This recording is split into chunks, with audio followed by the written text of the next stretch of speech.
The Flaming Forest by James Oliver Curwood. Chapter 1. An hour ago, under the marvelous canopy of the blue northern sky, David Carrigan, Sergeant in His Most Excellent Majesty's Royal Northwest Mounted Police, had hummed softly to himself, and had thanked God that he was alive. He had blessed McVane, Superintendent of N Division at Athabasca Landing, for detailing him to the mission on which he was bent. He was glad that he was traveling alone, and in the deep forest, and that for many weeks his adventure would carry him deeper and deeper into his beloved North.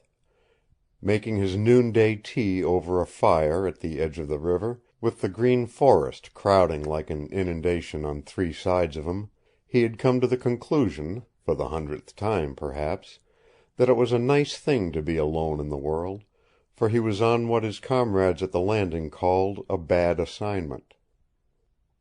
"If anything happens to me," Carrigan had said to McVane, "there isn't anybody in particular to notify. I lost out in the matter of family a long time ago."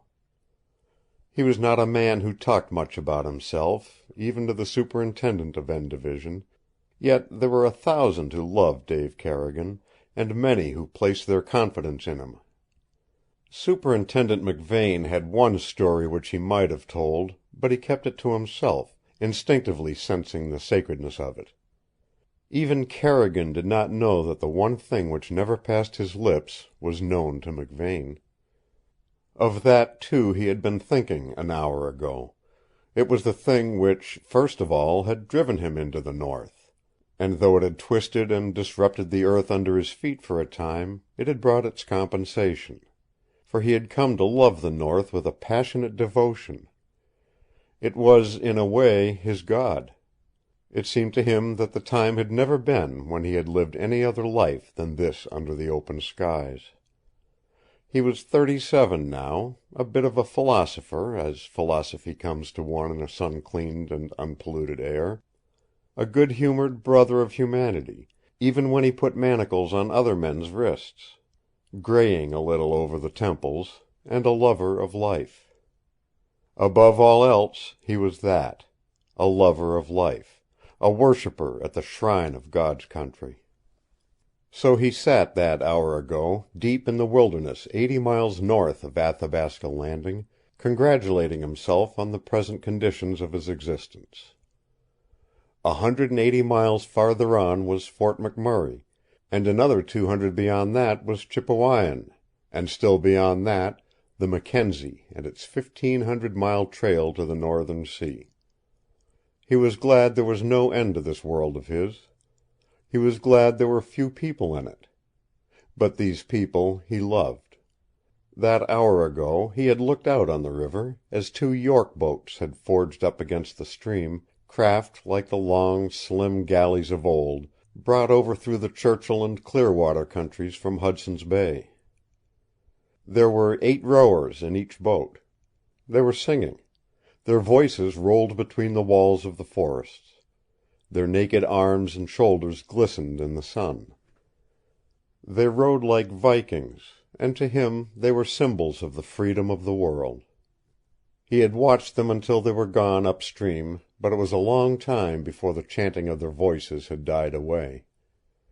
And then he had risen from beside his tiny fire, and had stretched himself until his muscles cracked. It was good to feel the blood running red and strong in one's veins at the age of 37. For Carrigan felt the thrill of these days when strong men were coming out of the north, days when the glory of June hung over the land, when out of the deep wilderness threaded by the 3 rivers came romance and courage and red-blooded men and women of an almost forgotten people to laugh and sing and barter for a time with the outpost guardians of a younger and more progressive world. It was north of 54, and the waters of a continent flowed toward the Arctic Sea. Yet soon would the strawberries be crushing red underfoot. The forest road was in bloom, scarlet fire-flowers reddened the trail, wild hyacinths and golden-freckled violets played hide-and-seek with the forget-me-nots in the meadows, and the sky was a great splash of velvety blue. It was the North triumphant, at the edge of civilization. The North triumphant, and yet paying its tribute. For at the other end were waiting the royal upper 10,000 and the smart 400, with all the beau monde behind them, coveting and demanding that tribute to their sex, the silken furs of a far country, the life's blood and labor of a land infinitely beyond the pale of drawing-rooms and the whims of fashion. Carrigan had thought of these things that hour ago as he sat at the edge of the first of the three rivers, the great Athabasca. From down the other two, the Slave and the Mackenzie, the fur fleets of the unmapped country had been toiling since the first break-ups of ice. Steadily, week after week, the North had been emptying itself of its picturesque tide of life and voice, of muscle and brawn, of laughter and song, and wealth. Through long months of deep winter, in 10,000 shacks and teepees and cabins, the story of this June had been written as fate had written it each winter for 100 years or more. A story of the triumph of the fittest. A story of tears, of happiness here and there, of hunger and plenty, of new life and quick death. A story of strong men and strong women living in the faith of their forefathers, with the best blood of old England and France still surviving in their veins. Through those same months of winter, the great captains of trade in the city of Edmonton had been preparing for the coming of the river brigades. The 150 miles of trail between that last city outpost of civilization and Athabasca Landing, the door that opened into the north, were packed hard by team and dog sledge and packer bringing up the freight that for another year was to last the forest people of the Three River country, a domain reaching from the Landing to the Arctic Ocean.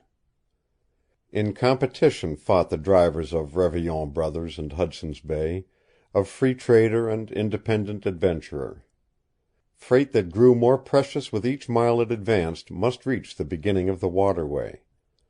It started with the early snows. The tide was at full by midwinter. In temperature that nipped men's lungs it did not cease.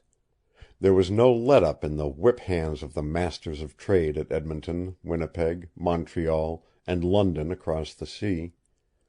It was not a work of philanthropy. These men cared not whether Jean and Jacqueline and Pierre and Marie were well fed or hungry, whether they lived or died, so far as humanity was concerned. But Paris, Vienna, London, and the great capitals of the earth must have their furs, and unless that freight went north, there would be no velvety offerings for the white shoulders of the world. Christmas windows 2 years hence would be bare. A feminine wail of grief would rise to the skies. For woman must have her furs, and in return for those furs, Jean and Jacqueline and Pierre and Marie must have their freight. So the pendulum swung, as it had swung for a century or two, touching on the one side luxury, warmth, wealth, and beauty, on the other cold and hardship, deep snows and open skies, with that precious freight the thing between. And now, in this year before rail and steamboat, the glory of early summer was at hand, and the wilderness people were coming up to meet the freight. The Three Rivers, the Athabasca, the Slave, and the Mackenzie, all joining in one great 2,000-mile waterway to the northern sea, were athrill with the wild impulse and beat of life as the forest people lived it.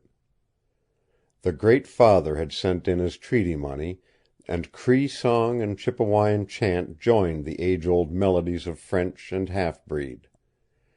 Countless canoes drove past the slower and mightier scow brigades. Huge York boats with 2 rows of oars heaved up and down like the ancient galleys of Rome. Tightly woven cribs of timber, and giant rafts made tip of many cribs were ready for their long drift into a timberless country.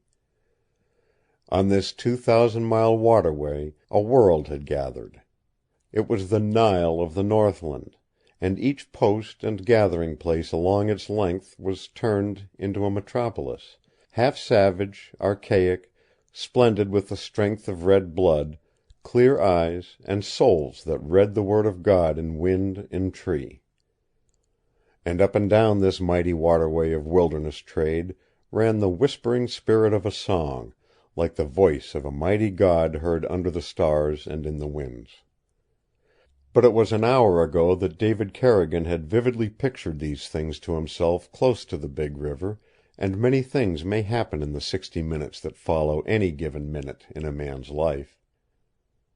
That hour ago his one great purpose had been to bring in Black Roger Audemard, alive or dead. Black Roger, the forest fiend who had destroyed 6 lives in a blind passion of vengeance nearly 15 years ago. For 10 of those 15 years it had been thought that Black Roger was dead.